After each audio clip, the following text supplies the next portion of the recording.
buenas tardes, estamos en el día viernes 14 de agosto del año 2020. Gracias por finalizar la semana informándose con Noticiero Hechos. Vamos a las informaciones de las últimas horas. En unos minutos le vamos a informar qué ocurre tanto a nivel nacional como internacional. Antes vamos a saludar a Célida Magaña. Célida, muy buenas tardes. ¿Qué tal, Raúl? Buenas tardes. Como siempre, un gusto acompañarnos en esta entrega de Noticiero Hechos. Aprovechamos también para saludar a quienes nos acompañan a través de nuestras plataformas digitales que están conectados en Facebook Live. Gracias por la preferencia, gracias por preferir informarse con nosotros. De inmediato vamos con nuestros titulares. Sudagrip, con una familia de antigripales completa para aliviar los síntomas de la gripe, presenta los titulares de Noticiero Hechos. La Fiscalía presentó el dictamen de acusación en contra de 6 personas, incluidos el expresidente Mauricio Funes, por malversación de fondos públicos por $50 millones en la construcción de la presa El Chaparral. Continúa irregular el servicio de agua potable en distintas zonas de Soyapango. Algunos aseguran que tienen meses sin recibir el servicio, por lo que salieron a las calles a denunciar y a exigir la destitución del presidente de ANDA. El 50% de los contagiados de coronavirus son asintomáticos. Sin embargo, según expertos, pueden desarrollar secuelas tras la enfermedad. Ya le contamos. Los casos de COVID-19 se mantienen a la baja. En las últimas 24 horas se reportaron 321 nuevos casos. A la fecha se contabilizan 595 personas fallecidas y 22.314 casos. En el ámbito internacional, en Honduras, los principales aeropuertos reanudaron actividades tras permanecer cerrados por varios meses debido a la emergencia por COVID-19. Vamos a saludar a los equipos de Noticiero Hechos que ya están listos. Tenemos a las periodistas Carla Goches y también Marcela Rivera. En el caso de Marcela, en unos minutos nos va a informar sobre las secuelas que deja el COVID-19 en las personas asintomáticas o casos leves. Muy importante prestar atención a esa información. También más adelante nos estaremos enlazando con Carla Goches. Así iniciamos los hechos de las últimas horas. Hoy la Fiscalía General de la República brindó nuevos datos en el caso de la presa El Chaparral. En este punto que investiga al expresidente de la República, Mauricio Funes, y a otros exfuncionarios. Para conocer más, hacemos un enlace con la periodista Tatiana Funes. Adelante, Tatiana. Así es, muy buenas tardes. En conferencia de prensa, el fiscal general de la República, Raúl Melara, junto al jefe de la unidad anticorrupción de la Fiscalía, Germán Arriaza, han dado por finalizada la etapa de instrucción para las partes en el caso del Chaparral. Las investigaciones establecen que en julio de 2012, después de hacer algunas negociaciones, el entonces presidente de CEL, Leopoldo Samur, por instrucciones del expresidente Funes y representantes de la empresa Astaldi, anularon un contrato y desviaron $108 millones que generaron un monto extra para esta empresa por más de 45.2 millones. Al expresidente Funes y 5 imputados más se les acusa de los delitos de peculado, cohecho activo, lavado de dinero y activos, además de agrupaciones ilícitas. La Fiscalía dice tener los elementos suficientes para respaldar estas acusaciones. Estamos hablando que se ha logrado determinar por parte de la Fiscalía General que son casi $50 millones los que esta gente le robó al Estado. Un entramado criminal para idear todo este tema del Chaparral. Ustedes ahí están viendo de manera gráfica cómo todo eso fue liderado por Mauricio Funes, Miguel Menéndez, Leopoldo Samur como presidente de CEL, el contratista, representante de Astaldi y otras personas para poder apropiarse de casi $50 millones. Es decir, entregaron a esta sociedad Astaldi 108 millones. 108.5 millones. Por eso es que, como bien lo citaba el señor fiscal general, el monto afectado a El Salvador fue de casi 50 millones de dólares. Es allí donde se establece el delito de peculado, porque dinero del Estado fue destinado en beneficio de terceros, en este caso de la sociedad Astaldi.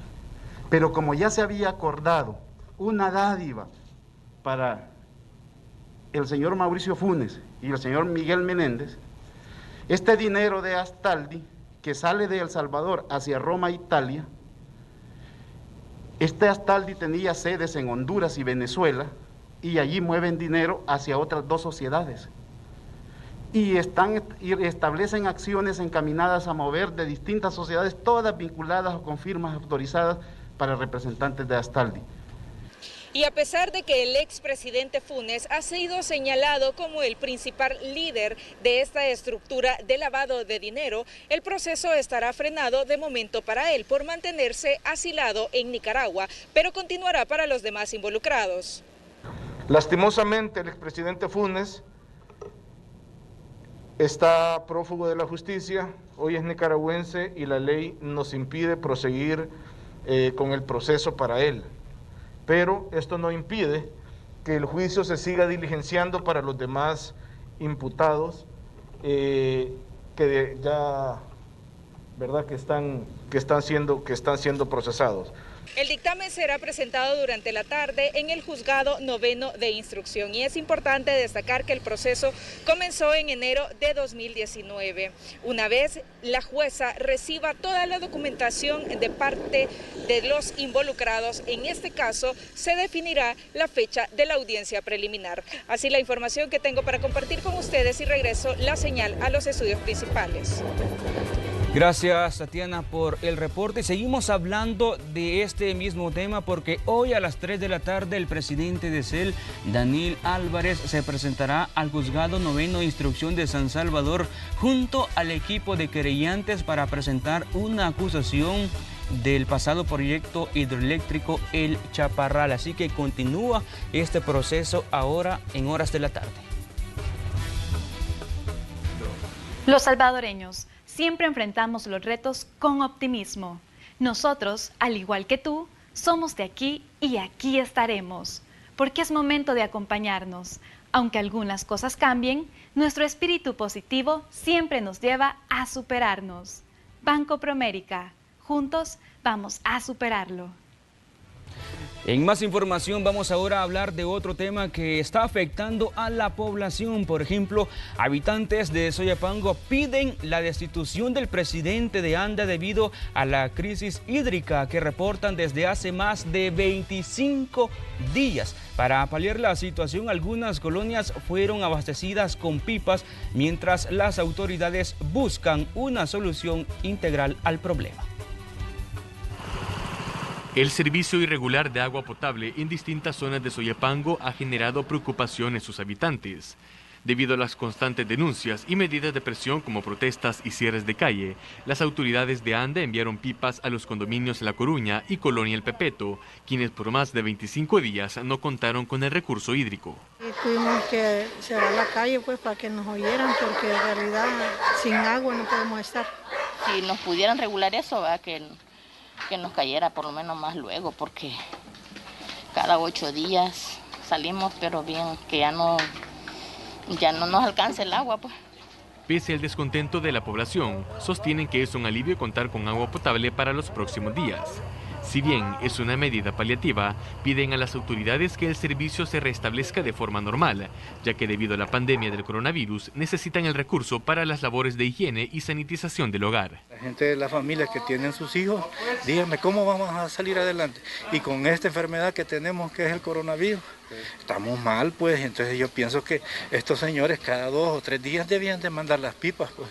De acuerdo al edil de Soyapango, hay más de 150.000 personas afectadas por la falta de agua, quienes a través de las ADESCOS han solicitado la renuncia del presidente de ANDA, Frederick Benítez, ante la falta de medidas que den solución al problema hídrico. Tanto el llamado es a que en serio traten de buscar una alternativa porque creo que la próxima semana podrían haber graves problemas y la gente está molesta porque estamos en plena pandemia, se le pide que se lave las manos, que haga medidas sanitarias, pero ni tan siquiera tiene agua potable para hacerlo. Una de las propuestas para restablecer el servicio es la perforación de pozos cercanos al municipio para abastecer con agua de forma permanente a las familias de Soyapango. En los últimos días son varios los municipios del área metropolitana de San Salvador los afectados por la falta del servicio de agua. Con imágenes de José Delgado, este es un informe de Enrique López. Y en este mismo tema, los diputados de la Comisión de Medio Ambiente acordaron convocar al presidente de ANDA, Frederick Benítez, para que el próximo martes 18 de agosto explique los problemas en la planta Las Pavas y la falta de servicio a la población. El Gran San Salvador específicamente está viviendo otra vez una profunda crisis del agua, donde alrededor de 150,000 personas, más de 150,000 personas en ciertas zonas, pero por todo, son arriba de 600,000 personas las que se están viendo afectadas por una crisis profunda en el tema de las pavas. Tenemos una problemática grande, porque la gente en medio de una pandemia no está teniendo el arma más poderosa para combatirla, como es el agua.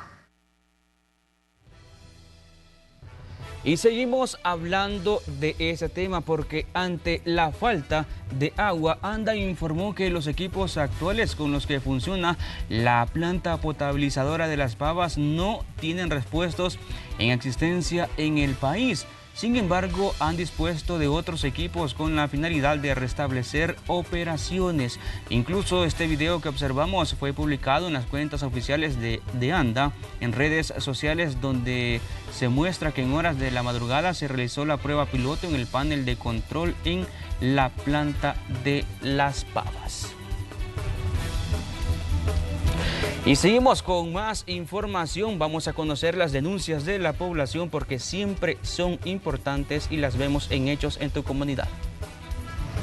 Tragantes sin tapadera denuncian los residentes de la colonia Atlacat sobre la diagonal Cipatli en San Salvador. Piden a la alcaldía pueda colocar nuevamente la tapadera y evitar posibles accidentes peatonales y automovilísticos. Los habitantes de la colonia Santa Cristina en San Salvador denuncian hundimientos sobre la 19 Avenida Sur. Afirman que por la temporada lluviosa se hizo un agujero en la calle y temen que este se convierta en una cárcava. Piden a las autoridades correspondientes la reparación. Los conductores que transitan sobre la calle San Antonio Abad en la colonia San Luis de San Salvador solicitan la recolocación de una tapadera de aguas lluvias. Aseguran lleva 2 semanas y causa daños a los vehículos que utilizan esta vía. Piden la pronta intervención de las autoridades correspondientes. Denuncie los problemas de la comunidad marcando al 2560-1240. Cosas buenas que no sabías. Cuida a los que amas en caso que faltes. En Confía tienes un seguro de sobrevivencia que protege a los tuyos. AFP Confía.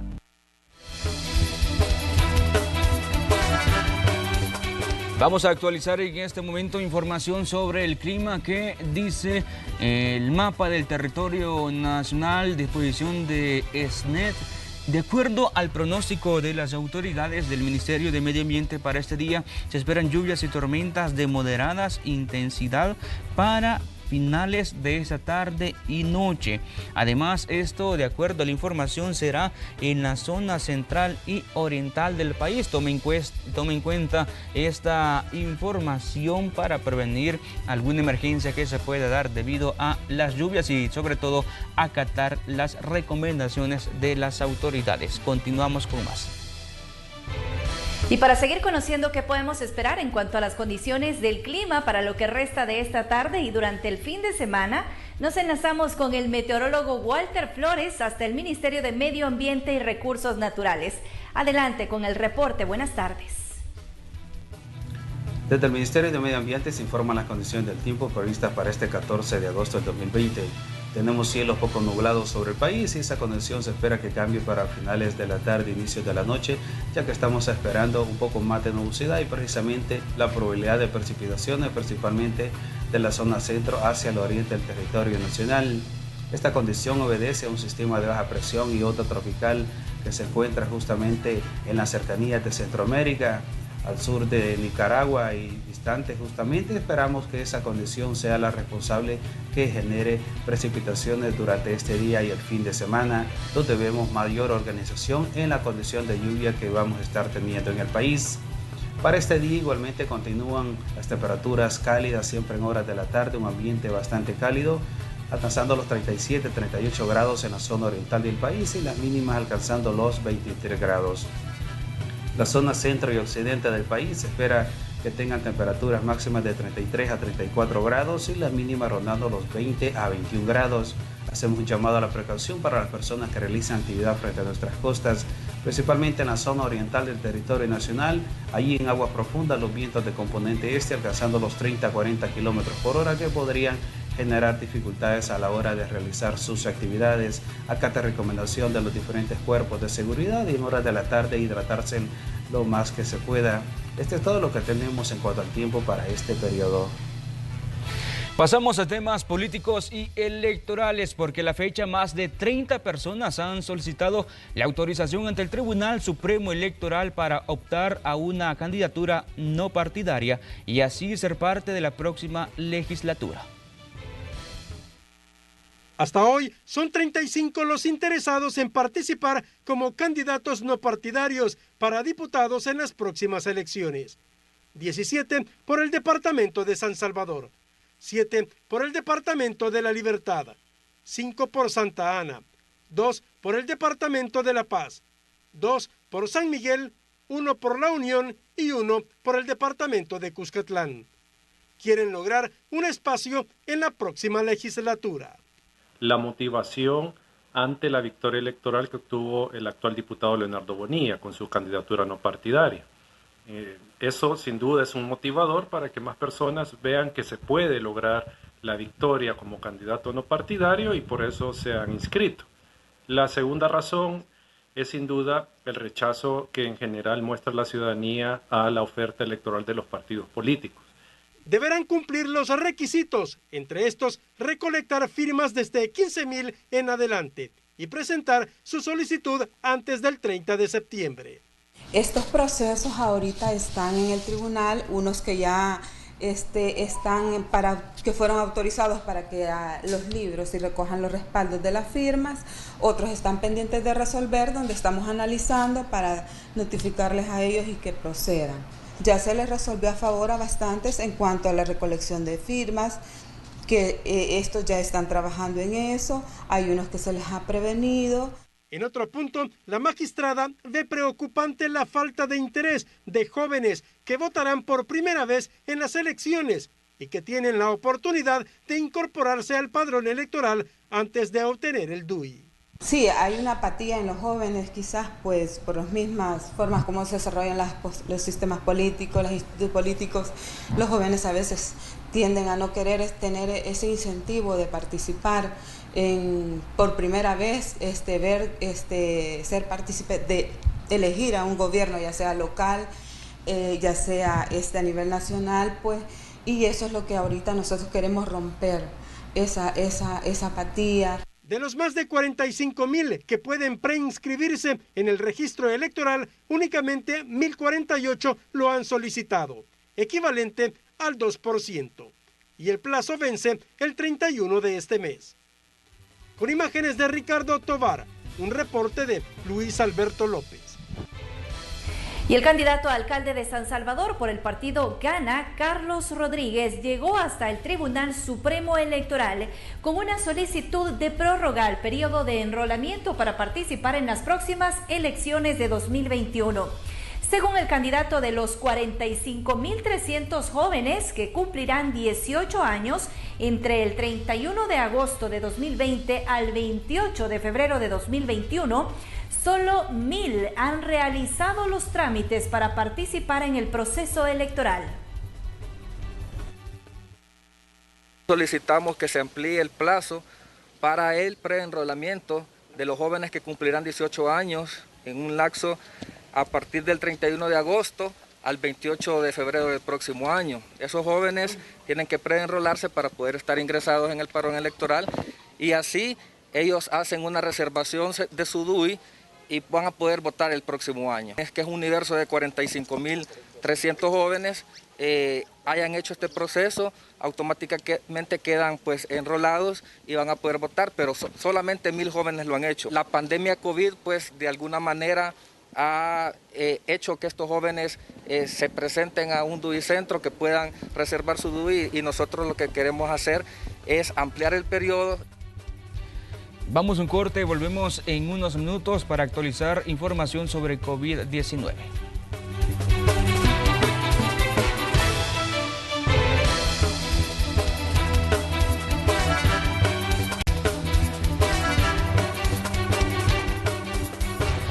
Vamos a actualizar en este momento los casos de COVID-19 en El Salvador. ¿Cuál es el comportamiento del virus? Y la última actualización fue de 321 casos a nivel nacional, casos confirmados. Y hasta este día, hasta esta hora, se tiene 22.314 casos ya confirmados, de los cuales 10.455 se han recuperado y han fallecido ya 595 personas de manera oficial. También hay 11.264 casos activos. En el caso o en el punto de los casos sospechosos se ha ido incrementando. También se tienen 20.156 sospechosos y hasta la fecha se han realizado 273.509 pruebas a nivel nacional. Y recordemos que en los últimos días, en las últimas semanas, estas pruebas se han ido a realizar a distintos departamentos del país. En los parques centrales de algunos municipios se han instalado las cabinas. Y según expertos en materia de salud, entre el 45 y 50% de las personas que se contagian con COVID-19 pueden ser asintomáticas. Es por ello que es necesario que usted conozca cuáles son las secuelas que deja el virus. Y es que los expertos en salud están recomendando a las personas que han padecido COVID-19 llevar un control médico, especialmente para los asintomáticos o que también han presentado síntomas leves. Veamos en el siguiente reporte cuáles son algunas de las secuelas que puede dejar este virus. Los casos de COVID se siguen registrando a diario en el país, sumando más de 22.300 confirmados. Pese a las estadísticas, la mayor cantidad de personas contagiadas no presentan síntomas o son leves. Según el Ministerio de Salud, más de 3.450 son asintomáticas. Sin embargo, pueden desarrollar lesiones pulmonares visibles radiológicamente, caída de cabello e incluso fenómenos trombóticos. Algunos pacientes que han presentado embolias en diferentes embolia o trombosis, que se coagula la sangre y forma coágulos que taponan vasos sanguíneos de importancia. Los asintomáticos casi no muestran mayor tipo de secuelas de la enfermedad. Lo único que tal vez puede encontrarse en determinados casos son algunas inflamaciones pulmonares o alguna dificultad del paciente para desarrollar labores que requieran mucho esfuerzo, de tal manera pues que a veces se siente cansado sin ninguna razón. De acuerdo con los expertos en salud, los síntomas pueden persistir en pacientes ya recuperados e incluso pueden aparecer post-COVID. Es por ello que recomiendan llevar un control médico. Con una revisión de todos sus signos, específicamente signos vitales, respiración, pulso, tensión arterial, temperatura, porque en aquellos pacientes que adolecen también de problemas pulmonares o alguna enfermedad de base, esto podría acrecentarse y dañar más todavía el cuadro clínico que tienen. En el contexto post-COVID puede desarrollarse hipertensión arterial, diabetes, y eso se puede medir con diferentes pruebas para eso. Entonces hay que estar en contacto. Todo paciente que desarrolló COVID debería tener un seguimiento. De acuerdo con el epidemiólogo Jorge Panameño, entre el 45 y el 50% de las personas que contraen COVID-19 son asintomáticas, y es que recordemos que aún continúa en estudio parte de las afectaciones de este nuevo virus, así como también el surgimiento de nuevos síntomas y también los efectos post-coronavirus. Esta es la información que les tengo y, por supuesto, reiterarles el llamado a mantener las medidas sanitarias para evitar más contagios. Cosas buenas que no sabías. Ante una incapacidad o invalidez, cuentas con nosotros. En Confía tienes un seguro de invalidez que te protege. AFP Confía. Y en más información de este día, las autoridades del Ministerio de Cultura se preparan con nuevas medidas para prevenir el COVID-19 cuando se lleve a cabo la reapertura de los centros culturales del país. La periodista Carla Goches con el informe.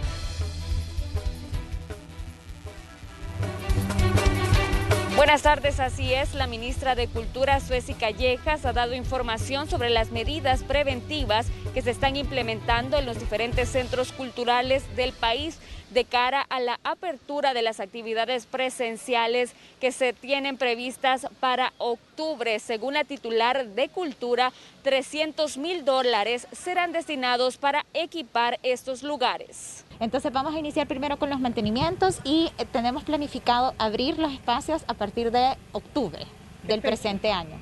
El primer día laboral de octubre, ese día lo vamos a abrir. Más o menos vamos a estar invirtiendo $300,000 solamente en el equipamiento de todos los espacios para poder recibir al público, ¿verdad?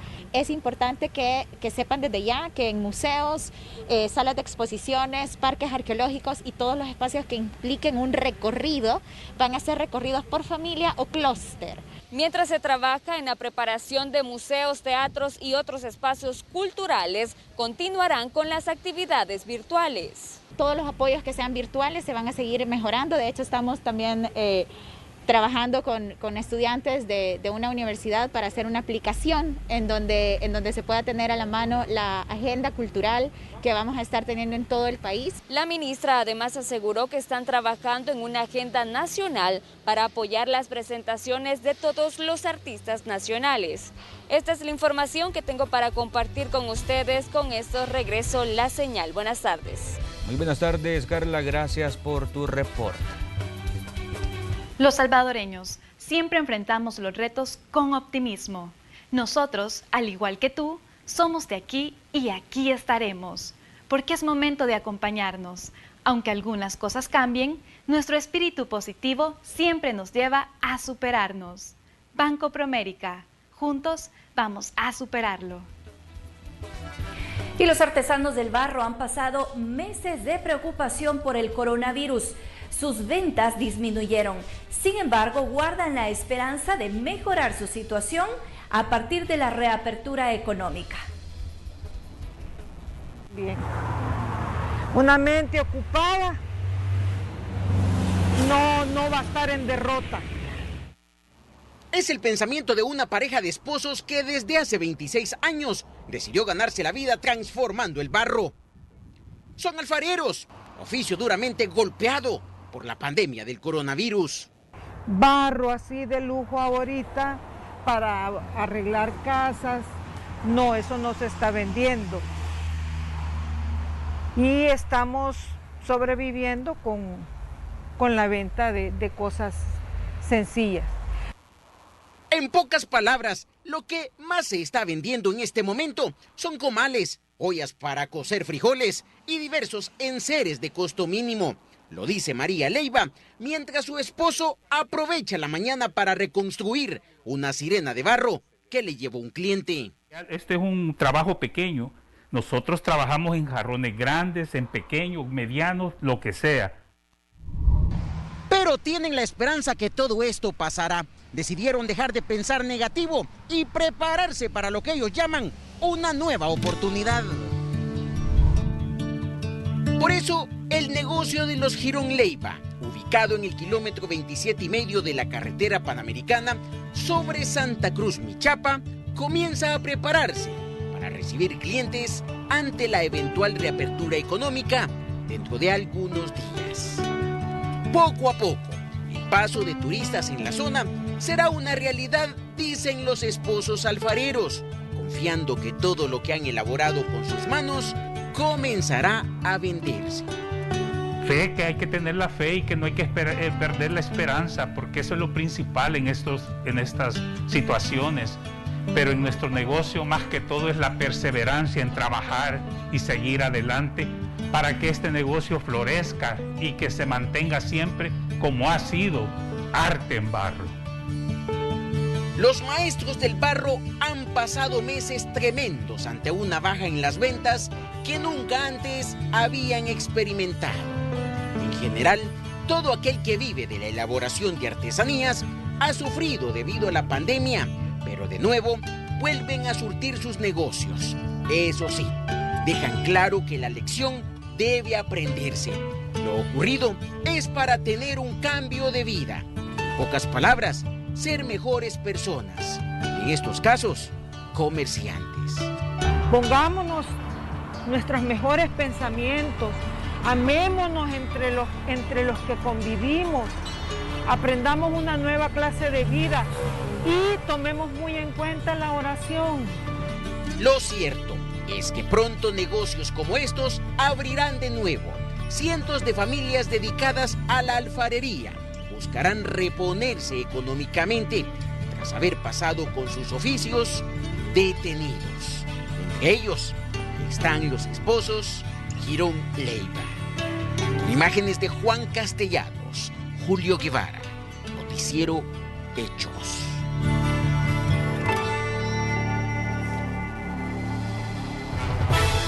Protecno es la aspersora más resistente. Por ser fabricada en El Salvador, cuenta con respaldo técnico y una completa existencia de repuestos que respaldan su compra. Encuentre su aspersora Protecno en el agroservicio de confianza, disponible en presentaciones de 15, 17 y 20 litros. Protecno, su aspersora garantizada. En más noticias de las últimas horas, un nuevo informe de Naciones Unidas detalla que el crimen organizado podría expandirse como consecuencia de la pandemia. El periodista Ingmar Batres con el informe.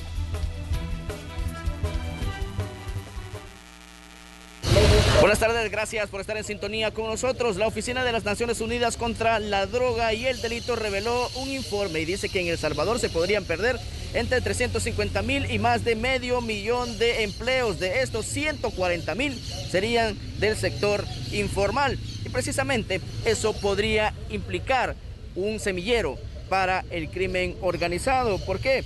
Porque el informe sostiene que en este país la vinculación entre las organizaciones criminales en la economía informal es significativa. Por lo tanto, al incrementarse esta economía, el crimen organizado va a encontrar una ventana de oportunidades para extenderse y fortalecerse, subraya el informe. Pero, ¿qué dicen los especialistas al respecto de esto? Escuchemos a continuación.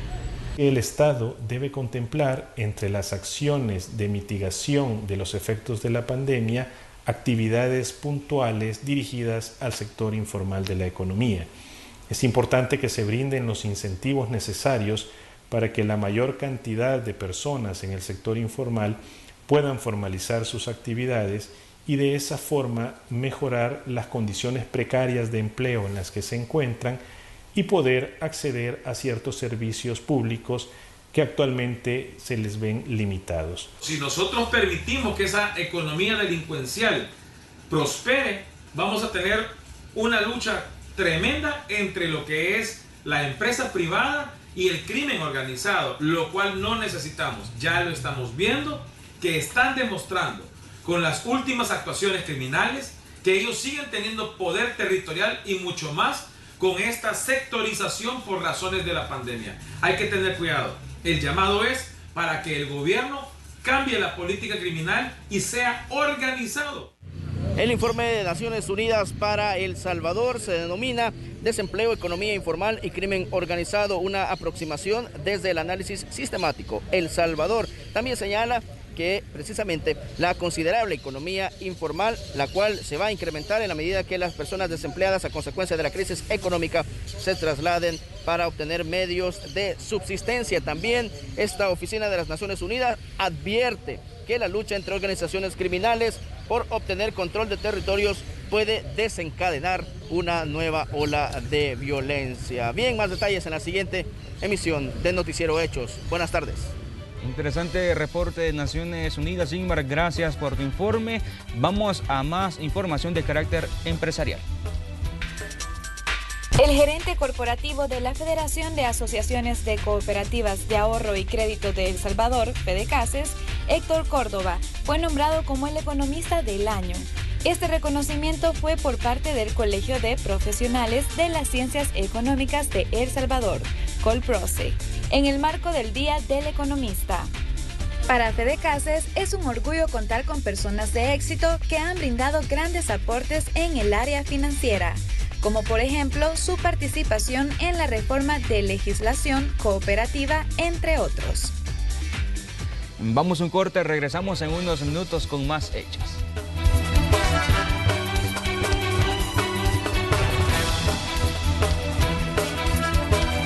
Así es, momento de conocer lo más destacado en el ámbito internacional. Vamos con Graciela Rajo, que nos ha preparado un resumen de lo que ocurre fuera de nuestras fronteras. Adelante, Graciela, buenas tardes. Muy buenas tardes, iniciamos nuestro recorrido a nivel internacional comentándoles que en los Estados Unidos, Efraín Rivas Reyes, de 45 años de edad, de nacionalidad salvadoreña, fue capturado por el Servicio de Inmigración y Control de Aduanas de Estados Unidos, ICE.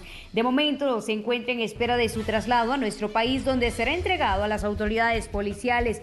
Rivas es acusado de tráfico de extranjeros y fraude. Ha sido capturado en 2 ocasiones, la primera en Nuevo México y la segunda en Indiana en 2017, fecha desde la cual se convirtió en prófugo de ICE. El Salvador emitió difusión roja de Interpol desde el 29 de junio de 2016.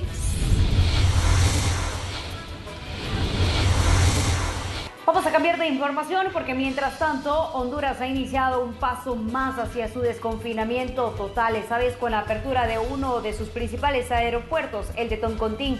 Nos enlazamos de inmediato con nuestros colegas de la RNA. Muy buenas tardes. Así es, compañera Graciela, hasta la hermana República del Salvador. Le saluda Johnny Quito desde Tegucigalpa, Honduras, para informarles sobre la reapertura que se realizó el 10 de agosto sobre los vuelos nacionales en el territorio hondureño. Asimismo, está a la expectativa la población sobre los vuelos internacionales que se estaría realizando la reapertura a partir del 17 de agosto. Estamos hablando del día lunes, esperando la certificación de los aeropuertos, tanto el aeropuerto de Palmerola, también el aeropuerto internacional de Toncontín y por supuesto el Ramón Villeda Morales en la zona norte. Estamos, pues, como le mencionaba, a la expectativa de lo que pueda suceder también el día domingo, cuando en cadena nacional se pueda realizar la reapertura inteligente del 50%. Esto avanzando hacia la fase 2 de la reapertura inteligente que el gobierno ha estado realizando en el transcurso de estos días. Sin duda alguna, estamos a la espera de lo que pueda acontecer. Solo ya están los vuelos nacionales en un 30% en el país y se está a la espera del 50%, esto con los vuelos internacionales, y por tal razón ya las agencias de las aerolíneas están dispuestos para realizar todo el protocolo de bioseguridad. Va a ser una concentración totalmente diferente, el modo de abordar al avión va a ser totalmente diferente, así que también se le pide a la población poder realizar todo este protocolo de bioseguridad de la mejor manera. Junto a mi compañero Isaac Alcerro, nosotros retornamos a los estudios de nuestra hermana República del Salvador. Muchísimas gracias por la información. Mientras esto ocurre en Honduras, nos vamos a trasladar hasta Costa Rica, donde el ministro de Salud, Daniel Salas, ha abierto aún más la lista de los países de los cuales sus ciudadanos y residentes quedan autorizados para ingresar a suelo costarricense. Con este anuncio, ahora son 44 naciones que tienen el aval. Es una forma a una resolución ministerial que autoriza la entrada a viajeros del continente asiático como Japón, Tailandia, China y de Oceanía, mientras que de Latinoamérica aquellos provenientes de Uruguay, entre otros. Continuamos dando estos primeros pasos en la apertura gradual de las fronteras aéreas, ampliando la lista de forma paulatina, y al día de hoy ya hemos llegado a 44 países. Poco a poco se irán incorporando más destinos y seguiremos trabajando en conjunto con el Ministerio de Salud para analizar permanentemente la evolución de la pandemia y todos los posibles escenarios y cómo la pandemia afecta al ámbito local e internacional para poder ir agregando países a esa lista. Finalizamos así este primer bloque de noticias internacionales. Nos vemos más adelante. Virogrip está unido contigo en la esperanza, pero por ahora lo mejor es cuidarnos con distanciamiento social. Virogrip, tratamiento para gripe y tos, presentó.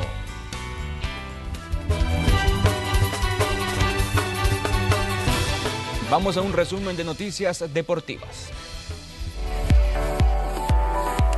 El Barcelona ha anunciado que Samuel Umtiti ha dado positivo el coronavirus en los test realizados a los jugadores que se han quedado en la ciudad condal y no han viajado a Lisboa para disputar los cuartos de final de la Champions League. Tras las pruebas PCR realizadas este jueves, el jugador del primer equipo, Samuel Umtiti, ha dado positivo por el COVID-19. El afectado es asintomático y se encuentra bien de salud y está aislado en su domicilio, es lo que reza el comunicado del club blaugrana. Este sería el segundo caso positivo por COVID-19 en el equipo blaugrana, después del de su compatriota Jean-Claire Todibo. William es oficialmente el nuevo jugador del Arsenal. El club hizo oficial el anuncio en sus redes sociales y el brasileño llegó al club de Londres sin ningún costo. El atacante dejó al Chelsea después de 7 años y muchos títulos. Ahora buscará un nuevo desafío en el eterno rival de Londres. Firmó por un contrato de 3 temporadas y portará el número 12 en su camiseta. Y los Chicago Bulls despidieron al entrenador Jim Boyle después de 2 temporadas. Así lo anunció este día su vicepresidente ejecutivo de operaciones de baloncesto, Arturas Karistovas. Boyle tuvo un récord de 39-84 sin una aparición en los playoffs después de asumir el puesto de entrenador en jefe en diciembre de 2018. Su porcentaje de victorias es de .317, es el segundo más bajo después de Tim Floyd en 2.5 en la historia de los Bulls para un entrenador con un mínimo de 100 juegos.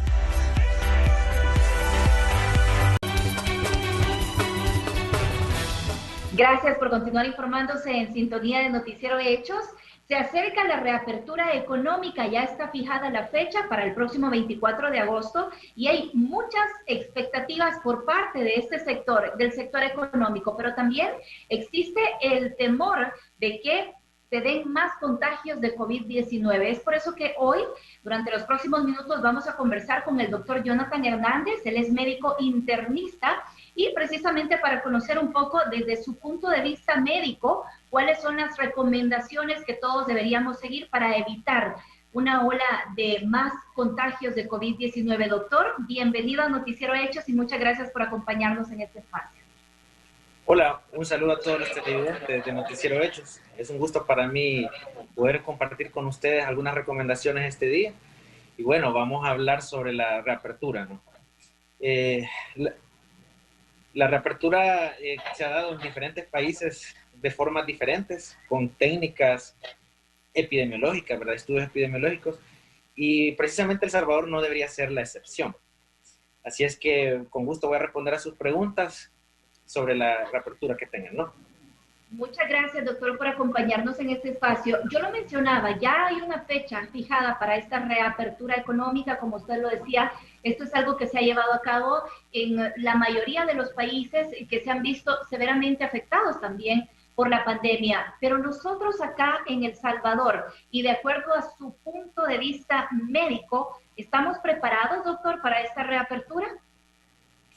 Mire, la evidencia nos ha mostrado en otros países que es necesario hacer fases de reapertura. La cuarentena es una medida muy buena, ¿verdad?, para detener la cantidad de casos y disminuir el pronunciamiento de una curva de contagios, pero no es una medida que podamos mantener en el tiempo de forma indefinida, ¿verdad?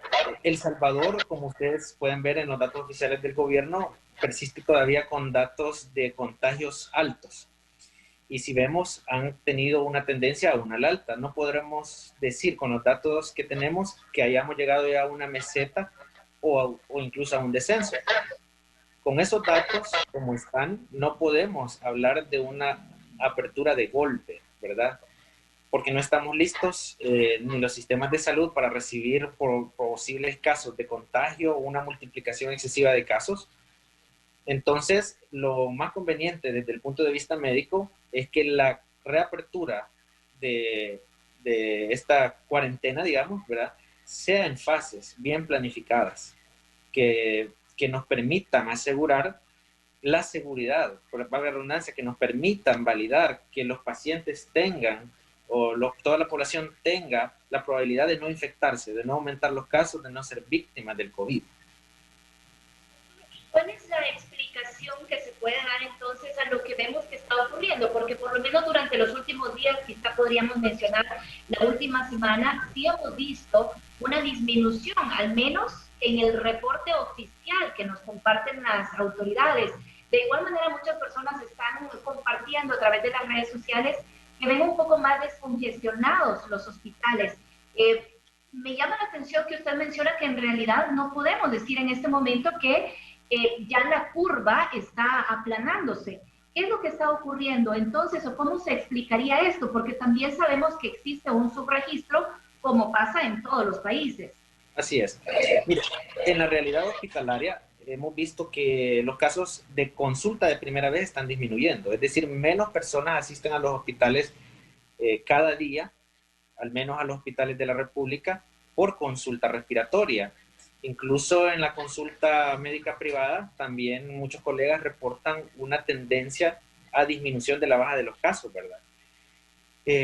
Realmente, como todos sabemos, en todos los países ha habido subregistro de casos y esto debería ser un estudio más detallado de si estamos o no en un aplanamiento de la curva, aunque nuestra percepción, hablamos de subjetiva, por así decirlo, sin valorar más pruebas, parece que los casos están a la baja, están en una tendencia a la disminución. Puede ser, como dijimos en algunas veces anteriores, que ya hayamos tenido la primera ola de contagios y que las medidas de aislamiento, de separación, de cuarentena, nos hayan permitido no tener tantos casos como en otros países, ¿verdad? Esa es una probabilidad. La otra es que probablemente... La otra es que definitivamente muchas personas ya no están consultando a la red pública y se están quedando en casa. Los cuadros leves se están quedando muchos en casa y lo digo porque muchos pacientes nos escriben, ¿verdad?, preguntándonos qué pueden hacer y se están quedando en casa, aunque la recomendación siempre es consultar a un médico, no siempre asistir a una consulta. Pero muchos pacientes se están quedando en casa, están utilizando medidas, digamos, para unos cuadros más leves. Y eso quizás está descongestionando un poco también la consulta de primera vez. El Hospital del Salvador ha venido a descongestionar algunas áreas de los hospitales, no las consultas de emergencia de primera vez, porque como ya sabemos, el hospital no recibe pacientes de primera vez, recibe pacientes de traslados. Pero las áreas de emergencia de primera vez han mostrado una disminución en la cantidad de casos. Y realmente, desde el punto de vista médico, nosotros estamos bastante optimistas de que la situación ya vaya a la baja, ¿verdad? Aunque los datos oficiales aún no nos lo puedan asegurar, nuestra percepción optimista es que vamos a la baja. No quiere decir con esto que debamos disminuir las medidas, porque las medidas deben mantenerse. Eso es bien importante que la población lo entienda. Es muy importante, doctor, mencionar que es inminente que el próximo 24 de agosto muchas personas van a regresar a sus sitios de trabajo. Se reactiva también el transporte colectivo y sabemos que existe también esta preocupación, como ha ocurrido en otros países, de que estos sean los lugares donde pueda darse el contagio. ¿cuáles son las recomendaciones que como médico usted podría dar a la población, ya que de alguna forma, una vez salimos de casa, nos estamos exponiendo? Definitivamente las recomendaciones para prevenir contagios deben ser siempre las mismas y reforzarlas incluso. Recordemos que debemos considerar cualquier persona en la calle como probable persona contagiada, incluso nuestras familias que vienen fuera de casa, ¿no?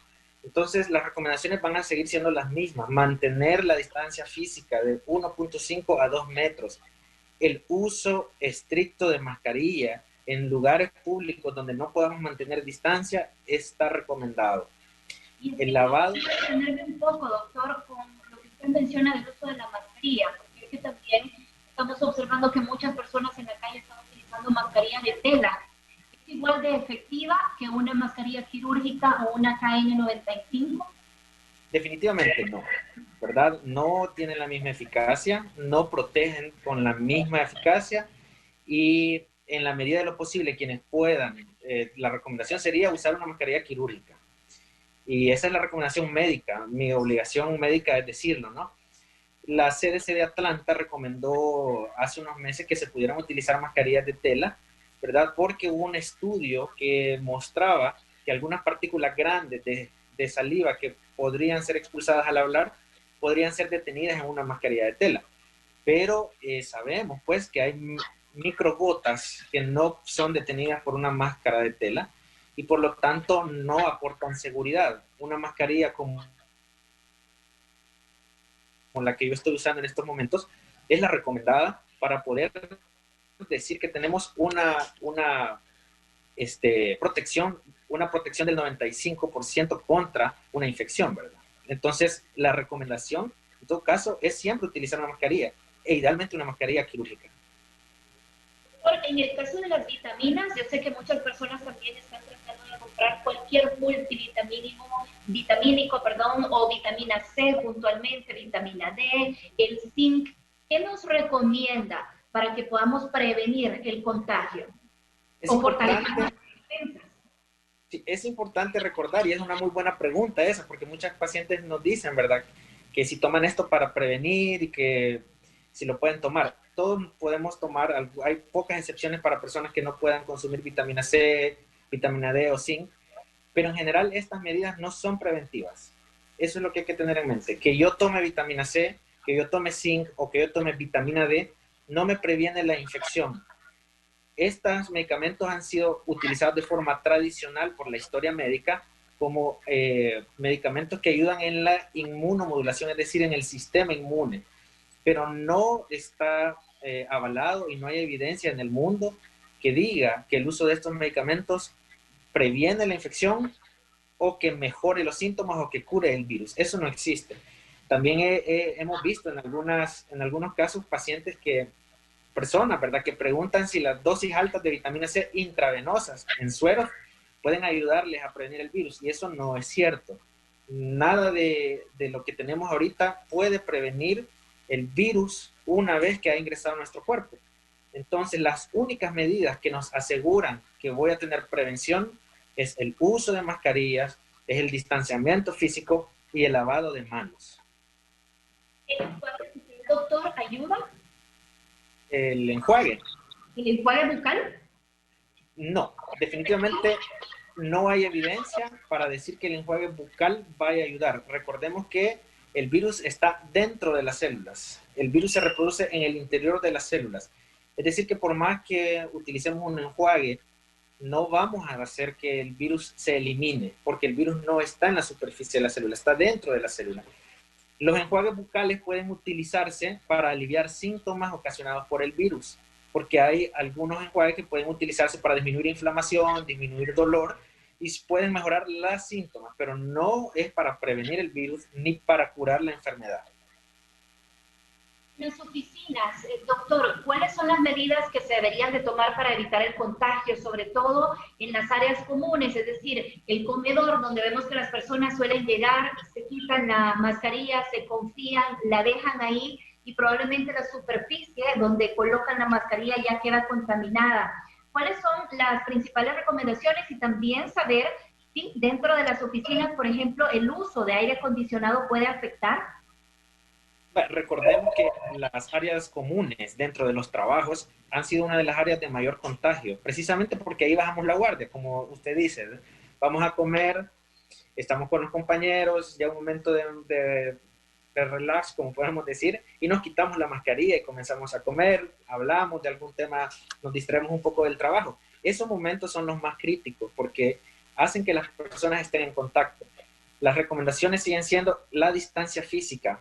No podemos comer en grupos y en personas uno enfrente del otro porque no estamos asegurando una distancia adecuada y estamos propiciando que haya contagios. Si alguna de las personas es asintomática o tiene síntomas leves, fácilmente pudiera contagiarse toda una oficina. En cuanto al aire acondicionado, hay recomendaciones bien específicas de los Estados Unidos, ¿verdad? De los organismos de salud de los Estados Unidos, del flujo de aire, de la cantidad de oxígeno, de cuánto tiempo debe permanecer encendido, de las ventanas que deben permanecer abiertas. Es decir, no le puedo dar ahorita una recomendación en específico porque depende incluso del tamaño de la oficina, de cuántas personas estén en la oficina.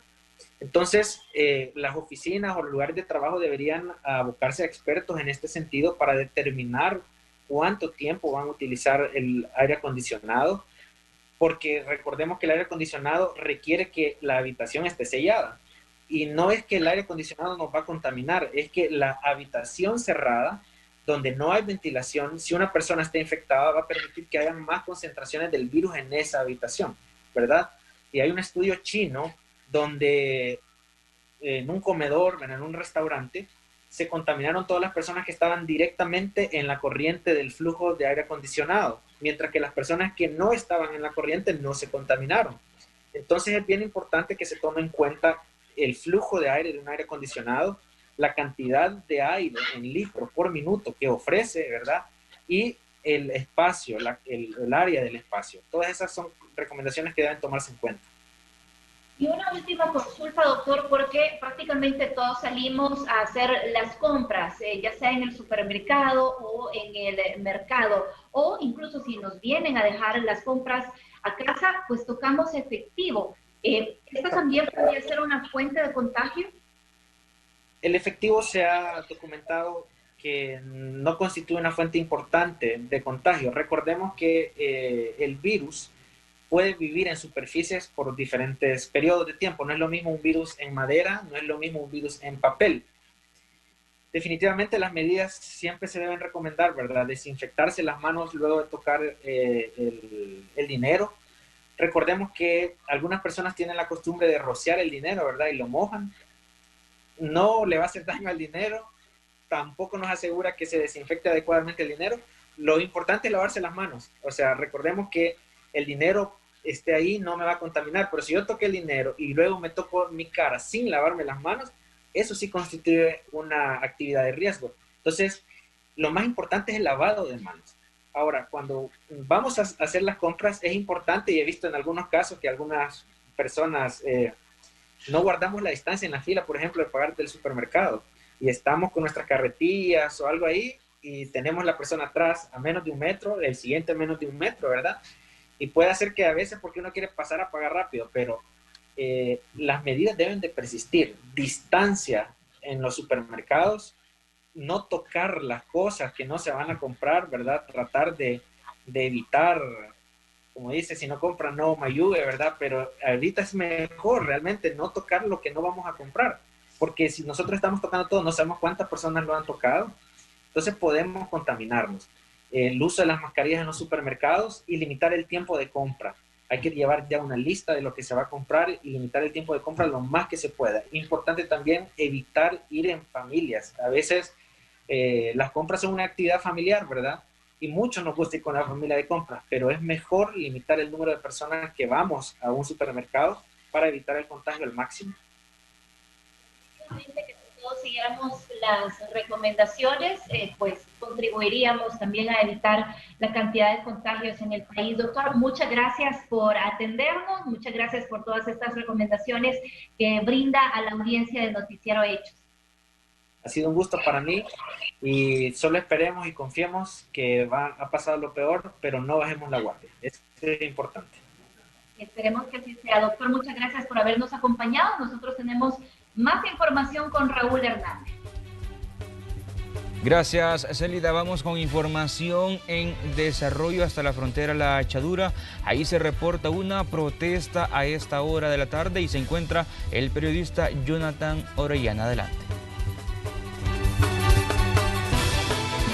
En este momento nos encontramos en frontera La Echadura, departamento de Aguachapán, donde este día importadores de vehículos americanos se han manifestado cerrando lo que es el paso hacia lo que es la aduana terrestre de La Echadura, exigiendo a que se les permita transitar libremente desde lo que es frontera de México hacia acá El Salvador. Me acompaña uno de los importadores.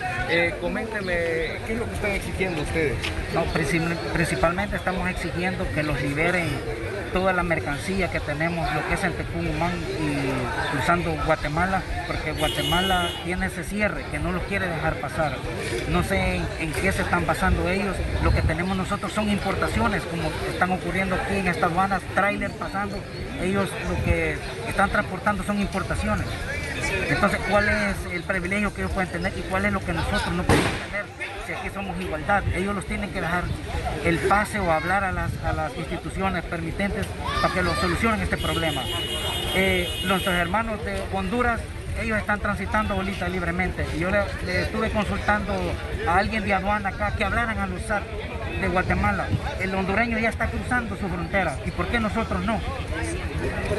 Bueno, esta era o es parte de la información que se está generando a esta hora de la tarde acá en frontera La Echadura. Estaremos ampliando más este reporte en nuestra emisión estelar a las 8 de la noche. Gracias por el reporte desde esta zona, desde la frontera La Echadura. Las recomendaciones para los amigos televidentes, si va a pasar por esta zona, bueno, hay una protesta en ese lugar. Vamos a un corte, ya regresamos.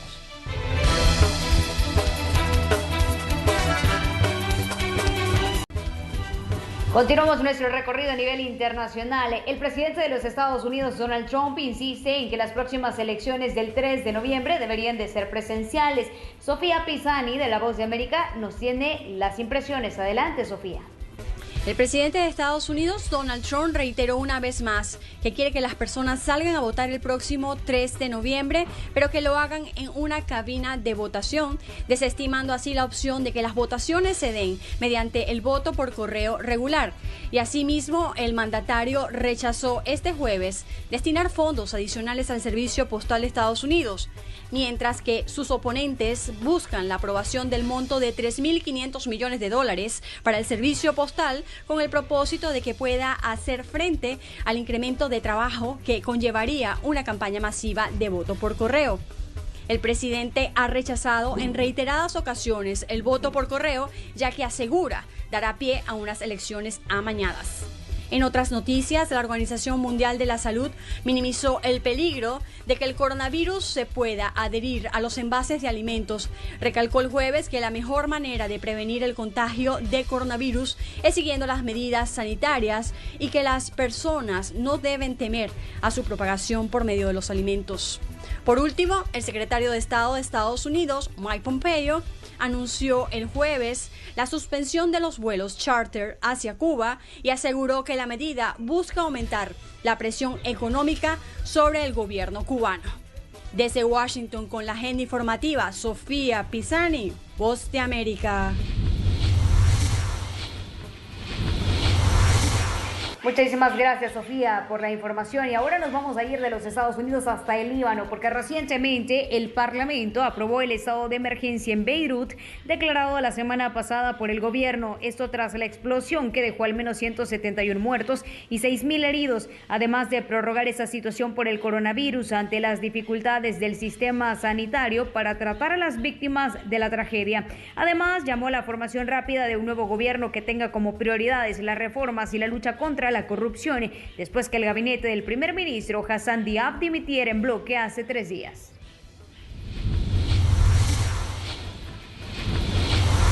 Y sin duda uno de los temas que está marcando la agenda es el COVID-19. Por eso muchos médicos de Corea del Sur salieron a las calles. Miles de médicos surcoreanos se reunieron en Seúl el viernes para protestar contra la última decisión del gobierno de ampliar las escuelas de medicina y aumentar el número de médicos. El Ministerio de Salud y Bienestar de Corea del Sur anunció recientemente que agregará 4.000 médicos en todo el país durante los próximos 10 años para resolver la escasez de personal médico. En una protesta contra la decisión del gobierno, los miembros de la Asociación Médica Coreana organizaron una huelga nacional este viernes, luego de la huelga organizada por residentes médicos la semana pasada. Park Hye-jun, presidente de la Asociación de Residentes Internacionales Médicos de Corea, pidió al gobierno que mejore el sistema de salud de Corea del Sur en lugar de aumentar el número de médicos. Este es un informe de Kelly Abrego para la RNA.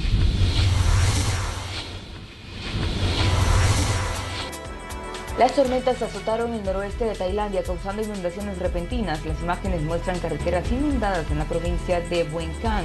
En algunas partes el agua tenía más de 2 pies de profundidad. Las inundaciones repentinas han afectado a varios países del sudeste asiático, incluidos Tailandia, Filipinas, Malasia e Indonesia.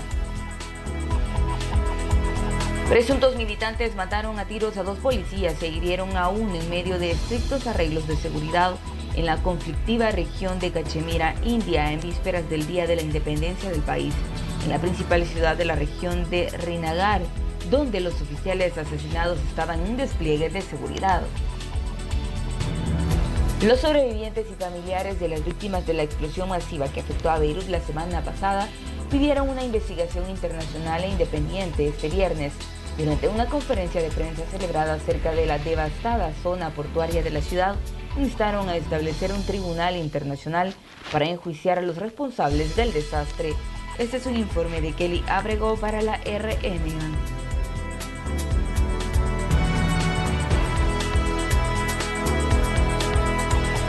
Finalizamos así nuestro recorrido a nivel internacional. Quiero desearles que tengan un feliz día y que se cuiden muchísimo.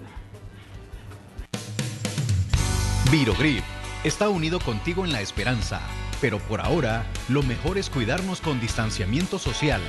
Virogrip, tratamiento para gripe y tos, presentó. Y con la información internacional finalizamos la emisión de este día viernes. Quede usted debidamente informado. Pase feliz fin de semana y buenas tardes. Vamos con Célida Magán. Muchas gracias, Raúl. Siempre es un gusto haberles acompañado en esta entrega de Noticiero Hechos. Desde ya le deseamos un maravilloso fin de semana. Que descanse. Por nuestra parte es todo. Será hasta el próximo lunes. Buenas tardes. Buenas tardes.